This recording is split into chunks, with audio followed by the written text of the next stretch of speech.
What's to do, YouTube? It's Holyone, and these are going to be my top 10 games of 2024 that you should totally check out, purchase, and play. Starting this list off at number 10.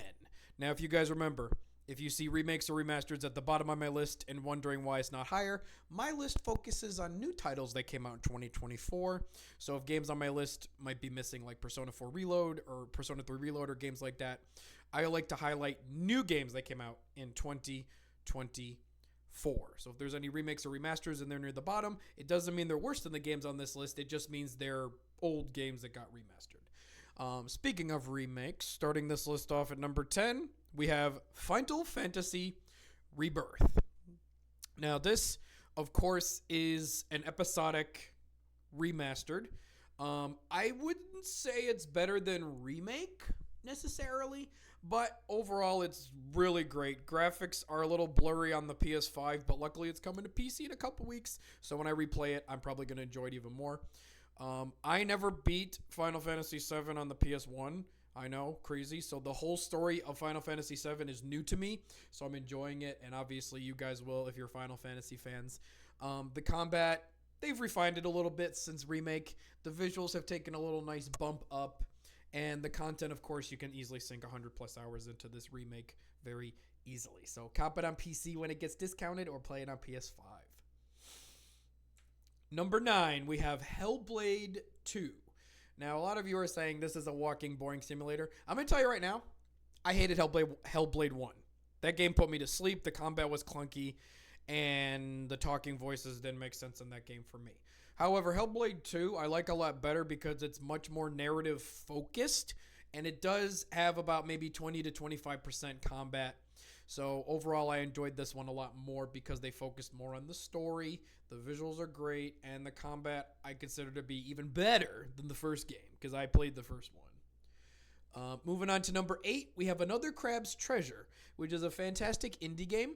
It's a Souls-light, not a Souls-like game, where basically you're playing as this cute little hermit crab going around trying to get your shell back, and you get to fight like bosses in this really nice art style.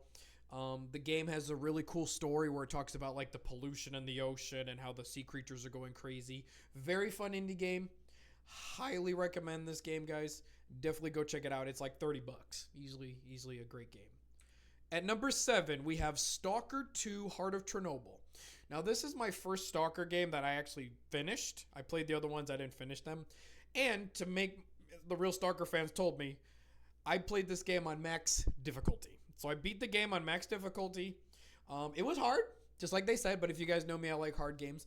This game brought me back to when I used to play Fallout 3 and Fallout New Vegas. It was giving me those vibes. I know this game has no relations to them, but walking around the world, exploring it was giving me those same vibes, and that's why I enjoyed it so much as someone who never finished the prior games. So, and they've patched this game like crazy, so they've already fixed like 3,000 bugs, so you guys should definitely check it out now that it's been patched up pretty well.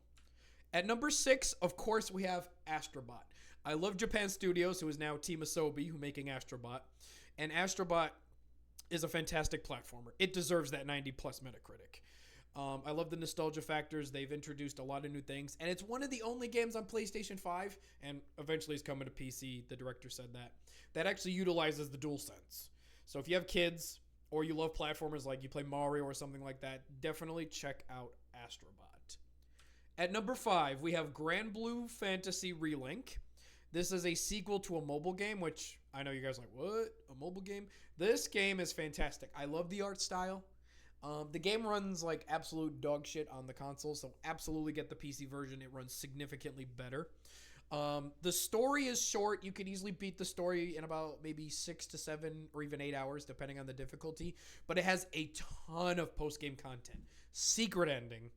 New characters, and it has online co-op as well. So definitely check this game out if you guys like action JRPGs. Number 4, of course, we have Black Myth Wukong. Now, Black Myth Wukong is more of a boss rush game. It's more like a Cuphead game. It's not like a Souls game. It's a Souls-like, not a Souls game. Visuals are fantastic. It ran great on my 4090 PC. The bosses are really cool. I love the combat and stuff like that. Sure, you die, but who doesn't in a game like this? And if you guys like Chinese mythology, definitely check out Black Myth Wukong. At number 3, we have Space Marines 2. Now, the only Warhammer games I've played is Space Marines 1 and Space Marines 2. I love Warhammer Space Marines 2. I liked the story mode. The story's like 6 or 7 hours. I love the horde-based combat.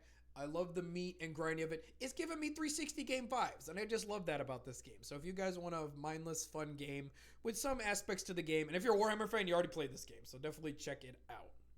At number 2, we have Like a Dragon Infinite Wealth.